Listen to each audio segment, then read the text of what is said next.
Hello అండి, welcome to Bhagyalakshmi collections. ఈరోజు live చేద్దాం అనుకున్నా చేయలేదండి, ఎందుకంటే నేను బేగం బజార్ వెళ్ళాను. అంటే గాజుల కోసం వెళ్ళాను. కొన్ని ఐటమ్స్ లేకుండా తీసుకొచ్చిన, చిన్నపిల్లలవి పెద్దోళ్ళవి బ్యాంగిల్స్ తీసుకొచ్చిన. చాలా చాలా బాగా నచ్చినాయండి నాకు అక్కడ. ఈ వైట్ ఇవి ఉన్నాయి కదా, ఈ 4 బ్యాంగిల్స్ సెట్ అండి. ఇవి ఇట్లా 4 బ్యాంగిల్స్ సెట్ చాలా బాగుంది. ఇది మెటల్ కాదు, గాజు. లోపల మనకు గాజు వస్తుంది. గాజు పైన ఈ డిజైన్ అండి, చాలా బాగుంది. లుక్ అయితే చాలా బాగుంది.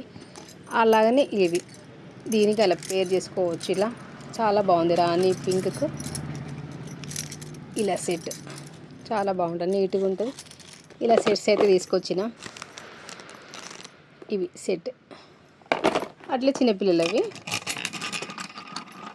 చిన్నపిల్లల బ్యాంగిల్స్ కూడా లేకుండా తీసుకొచ్చింటే చాలా బాగున్నాయి. ఖాళీ రోజు చూపిస్తాను. రేపు వీటి ప్రైస్ అంతా రేపు లైవ్లో చెప్తాను నేను. ఇవి చిన్నపిల్లల బ్యాంగిల్స్. ఇవి చాలా బాగుంది. ఈరోజు తెచ్చినవన్నీ ఐటమ్స్ అయితే చాలా చాలా బాగున్నాయి. అవన్నీ పెడదాం అనుకుంటున్నాను, కానీ టైం లేట్ అయిపోయింది మాకు, అందుకే నేను పెట్టట్లేదు. ఇలా మెటల్లో, ఇవి మెటల్, ఇవి కూడా మెటలే. ఇంతకుముందు చూపించింది సీసం బ్యాంగిల్స్ గాజు. ఓకే అండి, రేపు లైవ్లో దీని ప్రైస్ ఎంత చెప్తాను. Okay, keep watching. Thank you.